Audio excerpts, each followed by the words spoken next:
Hello everyone, Bengal এজেসে তোমাদেরকে সকলকে স্বাগত। দেখো, আমি আগের দিন তোমরা যারা থার্ড সেমিস্টারে পড়ো, আমি আজকে তোমাদের পলিটিক্যাল সায়েন্সের যে সেকেন্ড অধ্যায়টা শুরু করেছিলাম, আজ তার দ্বিতীয় ক্লাস।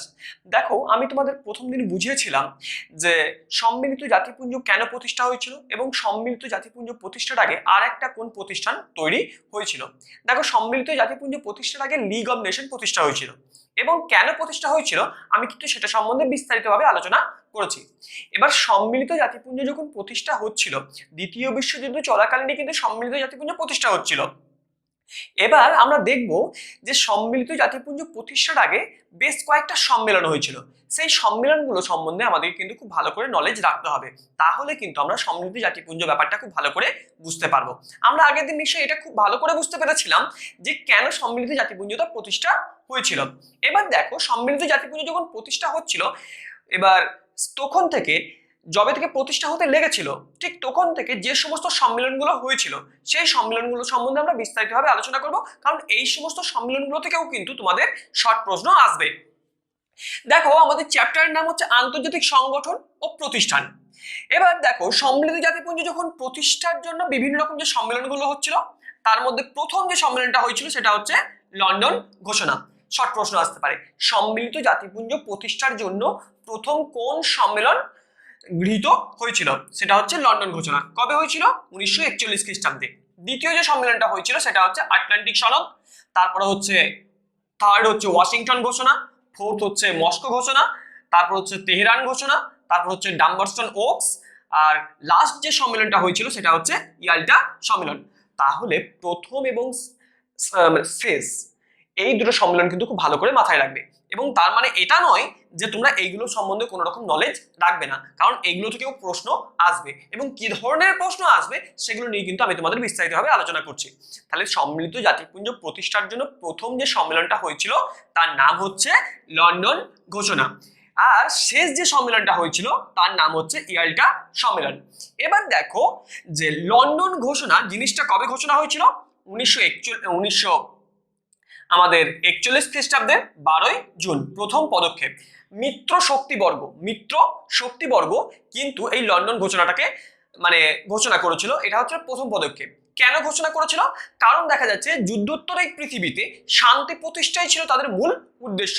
কারণ এই শান্তি প্রতিষ্ঠা না হলে আমাদের পৃথিবীতে প্রত্যেকটা দেশ যদি যুদ্ধের মধ্যে লিপ্ত হয়ে যায়, তাহলে আমাদের মানব জীবনের অস্তিত্ব আর থাকবে না। আমরা সেটার জন্য আমরা দেখেছিলাম যে হিরোশিমা এবং নাগাসাকিতে, জাপানের হিরোশিমা এবং নাগাসাকিতে দুটো জায়গায় কিন্তু পরমাণু বোমা ফেলা হয়েছিল। তার ফলে কোটি কোটি মানুষের প্রাণ কিন্তু চলে গেছিল। এইভাবে যদি প্রত্যেকটা দেশ যদি আমরা যুদ্ধে লিপ্ত হয়ে যাই, তাহলে কিন্তু আমাদের জন্য খুবই ক্ষতিকর।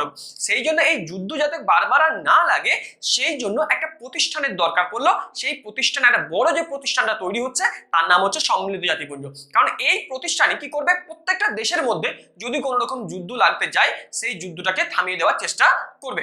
এবার আমরা বুঝে গেলাম যে লন্ডন ঘোষণাটা। তাহলে লন্ডন ঘোষণা কবে হয়েছিল? 1941 খ্রিস্টাব্দে 12ই জুন। এটা প্রথম পদক্ষেপ কারা নিয়েছিল? মিত্র শক্তিবর্গ নিয়েছিল এবং এর ফলে আমাদের যুদ্ধোত্তর পৃথিবীতে শান্তি প্রতিষ্ঠাই ছিল এদের মূল লক্ষ্য। এবার দ্বিতীয় যেটা পদক্ষেপ হচ্ছে সেটা হচ্ছে আটলান্টিক সনদ। কবে হয়েছিল? 1941 খ্রিস্টাব্দে। 1941 খ্রিস্টাব্দের কবে ঘোষণা হয়েছিল? আমাদের 14ই আগস্ট। এবার এই লন্ডন ঘোষণা কাদের মধ্যে চুক্তিটা হয়েছিল? দেখো, ব্রিটিশ প্রধানমন্ত্রী চার্চিল আর মার্কিন প্রধানমন্ত্রী রুজভেল্ট। তাহলে প্রশ্ন আসতে পারে যে আমাদের আটলান্টিক সনদ কাদের মধ্যে হয়েছিল? তাহলে আটলান্টিক সনদ হয়েছিল ব্রিটিশ প্রধানমন্ত্রী চার্চিল আর মার্কিন প্রধানমন্ত্রী রুজভেল্টের মধ্যে আমাদের আটলান্টিক সনদ ঘোষিত হয়েছিল। কোথায় হয়েছিল?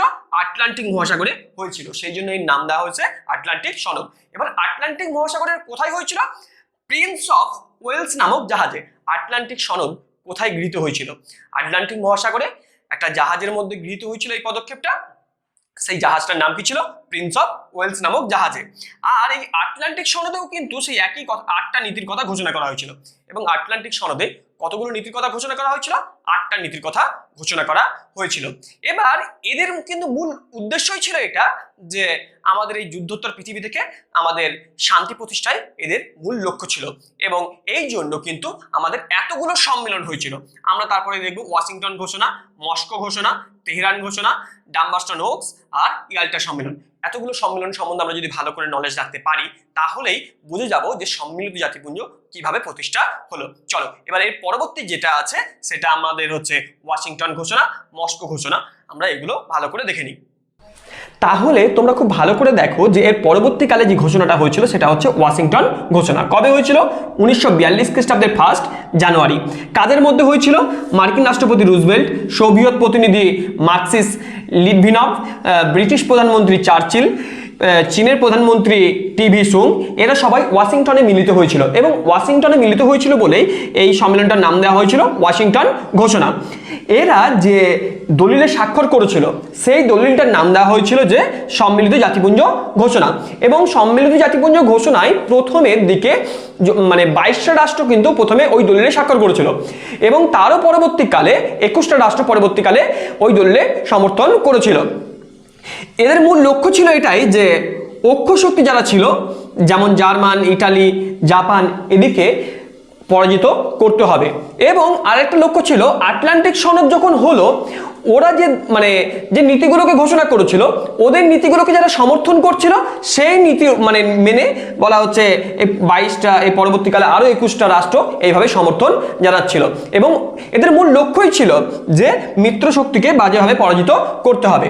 আর তোমাদের আরেকটা কথা বলে রাখি, এই যে মার্কিন রাষ্ট্রপতি রুজভেল্ট কিন্তু প্রথম এই সম্মিলিত জাতিপুঞ্জ ঘোষণার কথা কিন্তু তিনি বলেছিল, কারণ এই নামকরণটা উনি করেছিল। তাহলে একটা শর্ট প্রশ্ন আসতে পারে যে সম্মিলিত জাতিপুঞ্জ এই ঘোষণাটা কে প্রথম করেছিল? সেটা হবে মার্কিন রাষ্ট্রপতি রুজভেল্ট ঘোষণাটা করেছিল।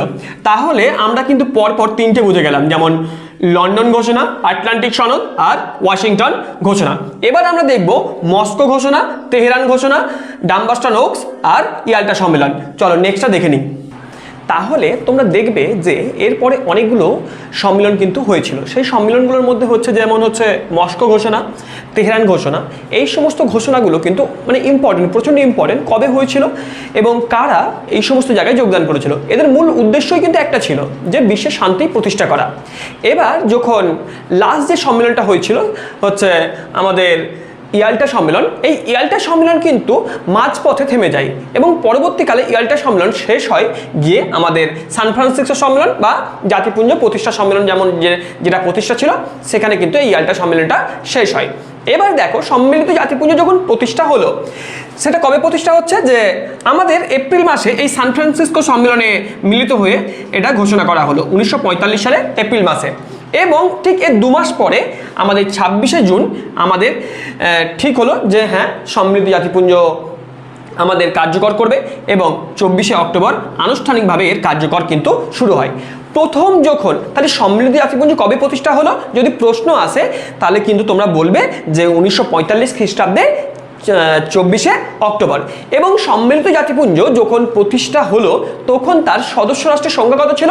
সেটা হচ্ছে আমাদের 51টা, 50টা ছিল এবং পরবর্তীকালে একটা যোগ দিয়ে হলো গিয়ে আমাদের 51টা। এবার একটা শর্ট প্রশ্ন কিন্তু তোমাদের আসবে। এবার আরেকটা প্রশ্ন আসতে পারে তাহলে বর্তমানে সম্মিলিত জাতিপুঞ্জের সদস্য সংখ্যা কত? তাহলে বর্তমানে সম্মিলিত জাতিপুঞ্জের সদস্য সংখ্যা হচ্ছে 193টি।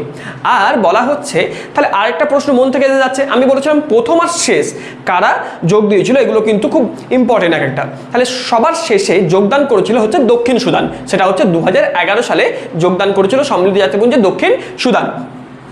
দেখো এটা হচ্ছে আমাদের দক্ষিণ সুদান লাস্টে যোগদান করেছিল কবে? 2011 সালে যোগদান করেছিল। তাহলে সম্মিলিত জাতিপুঞ্জ প্রতিষ্ঠার সময় এই রাষ্ট্রের সংখ্যা কত ছিল? 51টি। বর্তমানে কত? 193টি।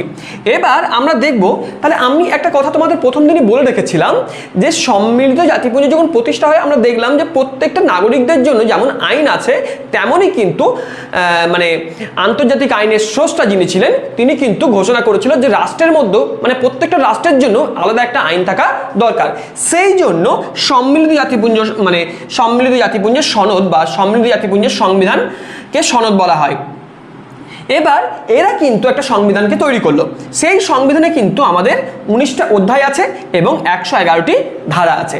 তাহলে তোমাকে যদি জিজ্ঞাসা করা হয় যে সম্মিলিত জাতিপুঞ্জের সনদে কতগুলো অধ্যায় আছে, সেটা হচ্ছে 19টা অধ্যায় আছে এবং কতগুলো ধারা আছে, 111টি ধারা আছে। আমি কিন্তু আজকেই তোমাদের দেখাবো যে এখান থেকে যতটা আমি পড়িয়েছি এখান থেকে এমসিকিউ কি কি প্রশ্ন আসতে পারে, এবং তোমরা দেখবে তোমরা যদি এই পড়াটাকে ভালো করে বুঝে নাও তাহলে দেখবে তোমরা নিজে থেকেই সমস্ত অ্যান্সারটা করতে পারছো।